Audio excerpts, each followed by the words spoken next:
Aquele que habita no esconderijo do Altíssimo, à sombra do Onipotente descansará. Direi do Senhor, Ele é o meu refúgio e a minha fortaleza, o meu Deus em quem confio. Salmos 91, versos 1 e 2. Gotinhas da verdade. Hoje, direto ao assunto. A gente continua aprendendo na palavra profética, falando sobre os selados, aqueles 144 mil. E já estamos falando deles do lado de lá. Isto é, João diz que olhei e vi no monte Sião o Cordeiro e em pé, junto do Cordeiro, os 144 mil, e eles tinham na fronte escrito o nome do Cordeiro e de seu Pai, isto é, Senhor Jesus. Fizemos no vídeo anterior aquela analogia entre essa marca, a marca dos 144 mil e a marca subjetiva que nós temos, a marca interior, aquela do qual o apóstolo Paulo fez menção aos Efésios capítulo 1, verso 14, tendo também nele crido, fostes selados com o Espírito Santo da promessa.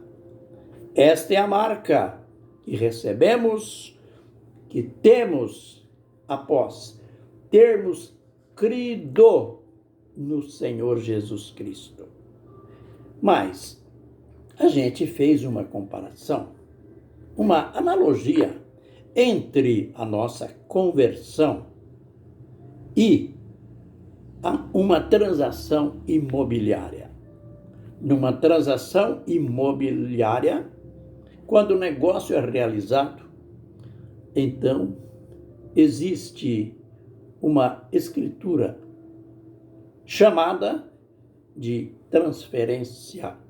É feita a transferência do nome do vendedor para o comprador. O comprador só se torna dono após a transferência do nome do anterior, do proprietário anterior, para ele.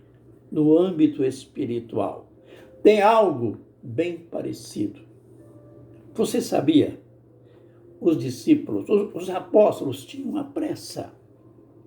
pressa em batizar os convertidos.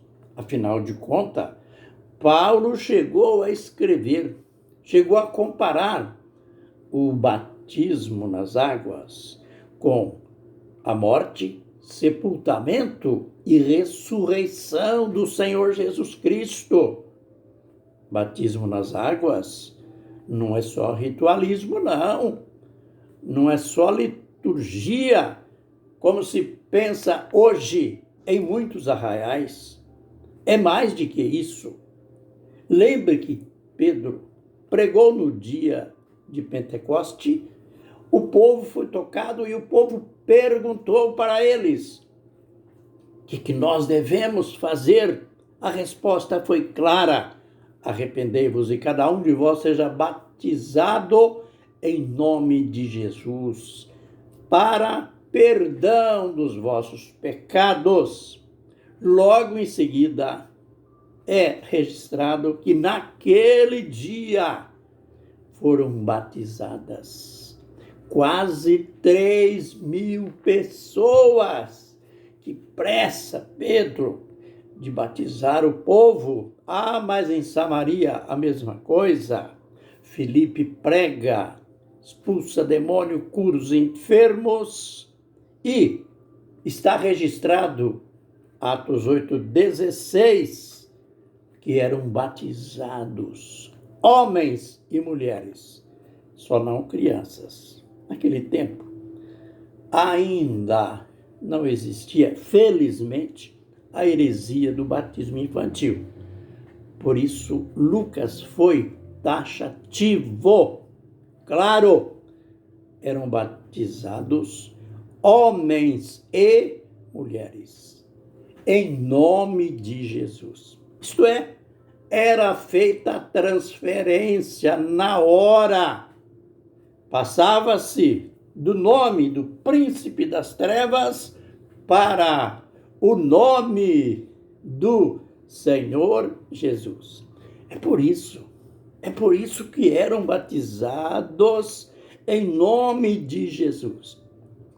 Pedro vai até a casa de Cornélio em obediência a uma visão, porque Cornélio era gentil.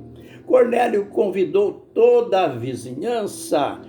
Pedro estava pregando. Enquanto ele estava pregando, o Espírito Santo veio com força total. Isto é, igual lá no Pentecoste. Pedro interrompeu a pregação e disse para o conselho da igreja que tinha ido com ele: podemos impedir que estes que, como nós, receberam o Espírito Santo, não sejam batizados nas águas? E ordenou Pedro, Atos 10, 48, ordenou Pedro que fossem batizados em nome de Jesus. Foram também transferidos do príncipe das trevas para o Senhor Jesus. Paulo chega em Éfeso, porque ele era missionário, vivia de cidade em cidade ensinando, pregando, e lá encontra alguém que já era batizado, 12 discípulos de João Batista, e eles não eram batizados em nome de Jesus.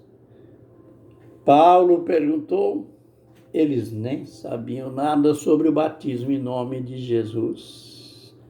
Paulo mostrou a verdade sobre o batismo em nome de Jesus.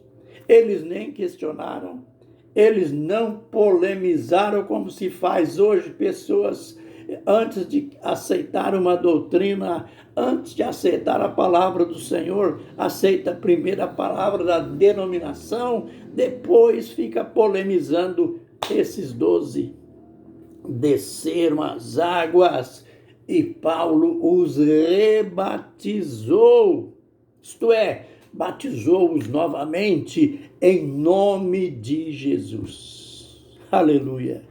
Deus gostou tanto daquilo que Paulo tinha feito, que Paulo impôs as mãos sobre esses 12, ao sair das águas, que eles começaram a falar em línguas e a profetizar. Aleluia! Lembre, eu já disse que os apóstolos, eles acreditavam tanto, eles davam tanto valor ao batismo nas águas. Paulo chegou a batizar alguém até de madrugada. Ele estava preso, estava na cadeia, tinha apanhado um bom tempo.